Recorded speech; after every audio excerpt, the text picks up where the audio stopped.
রব্বুল আলামিন বলেন, আল্লাযীনা ইউমিনুনা বিল গায়বি ওয়া ইউকিমুনাস সালাতা ওয়া মিম্মা রাযাকনাহুম ইউনফিকুন।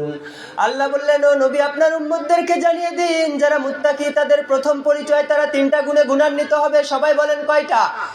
যারা মুত্তাকি, যারা ইমানদার, যারা খোদাভীরু, যারা আল্লাহ ভীতু, যারা পরহেজগার, যারা প্রকৃতপক্ষে মুসলমান, তাদের ভিতরে তিনটা গুণ থাকবে। সবাই বলেন কয়টা? প্রথম গুণ, তারা আল্লাহর উপরে ঈমান আনে, ঠিক কিনা? তারা গায়েবের উপরে ঈমান আনে। দ্বিতীয় গুণ, ওয়া ইউকিমুনাস সালাতা, তারা নামাজ কায়েম করে একজনের জন্য, তিনি কে? ঈমানের প্রথম শর্তই হচ্ছে নামাজ, ঠিক না ব্যাঠিক? কেউ যদি বলে আমি ঈমানদার, সে যদি নামাজ না পড়ে তার ঈমান থাকতে পারে না, কারণ ঈমানের পরেই নামাজের স্থান, ঠিক না ব্যাঠিক? বিশ্বনবী বললেন, বুনিয়াল ইসলামু আলা খামস। ও আমার উম্মতেরা, শোনো শোনো, তোমরা যে ইসলামকে দেখো, এই ইসলাম পাঁচটা জিনিসের উপরে টিকে আছে। সবাই বলেন কয়টা? এক নম্বরে ঈমান, দ্বিতীয় নম্বরে নামাজ, তিন নম্বরে রোজা, চার নম্বরে হজ, পঞ্চম নম্বরে হচ্ছে যাকাত।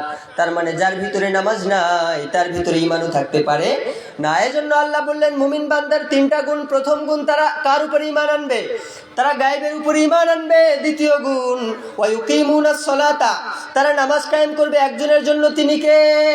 রব্বুল আলামিন সূরা মুমিনুনের প্রথম আয়াতের মধ্যে বললেন, ক্বাদ আফলাহাল মুমিনুনাল্লাযীনা হুম ফি সালাতিহিম খাশিউন ওয়াল্লাযীনা হুম আনিল লাগওয়ি মুরিদুন। সুবহানাল্লাহ বলেন।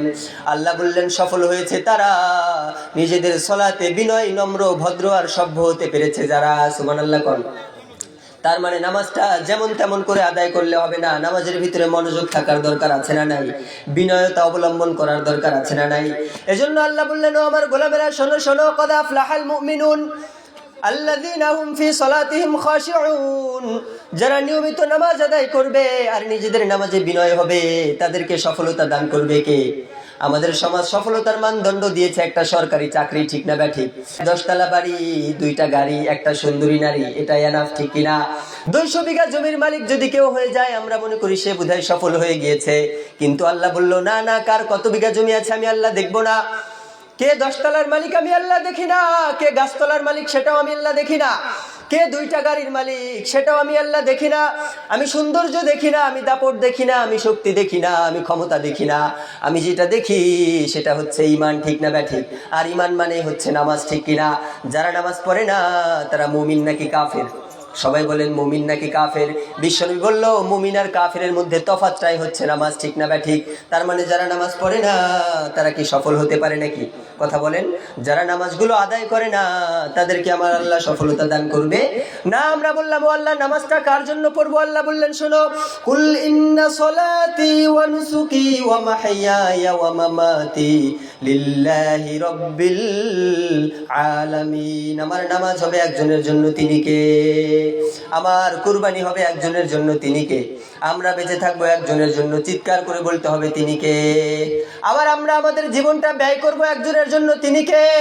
এজন্য আল্লাহ বললেন, ও গোলামেরা, পৃথিবীর কাউকে দেখানোর জন্য নামাজ পড়বা না। নামাজ পড়বা কাকে দেখানোর জন্য? কুরবানি করবা কাকে দেখানোর জন্য? তোমরা যে বেঁচে আছো বাঁচবা আল্লাহর জন্য, তোমরা মরবাও কার জন্য? কথা বলো না কেন, কার জন্য? আমরা আমাদের সব কাজ করব একজনের জন্য, চিৎকার করে বলতে হবে, তিনি কে? এজন্য আমরা যখন প্রতি নামাজের ভিতরে দাঁড়িয়ে যাই, নামাজের ভিতরে সূরা ফাতিহার 5 নম্বর আয়াতে আমরা পড়ি, পড়ো সবাই, ইয়্যাকা না'বুদু ওয়া ইয়্যাকা নাস্তাঈন। ও আল্লাহ, আমরা তোমার ইবাদত করি আর তোমার কাছে সাহায্য প্রার্থনা করি, ঠিক কিনা? তার মানে যে আল্লাহর ইবাদত করব সে আল্লাহকে দেখানোর জন্যই নামাজ পড়বো, ঠিক না ব্যাঠিক? কেউ যদি পৃথিবীর মানুষদেরকে দেখানোর জন্য নামাজ পড়ে তাহলে তার ইহকালও শেষ, পরকালও শেষ। যারা মুমিন বান্দা তারা একজনের জন্য নামাজ পড়ে, তিনি কে? এজন্য আল্লাহ বললেন, কুল ইন্না সলাতি ওয়া নুসুকি ওয়া মাহইয়ায়া ওয়া মামাতি লিল্লাহি রাব্বিল আলামিন। তোমার নামাজ, তোমার কুরবানি, তোমার জীবন, তোমার মরণ হবে কার জন্য?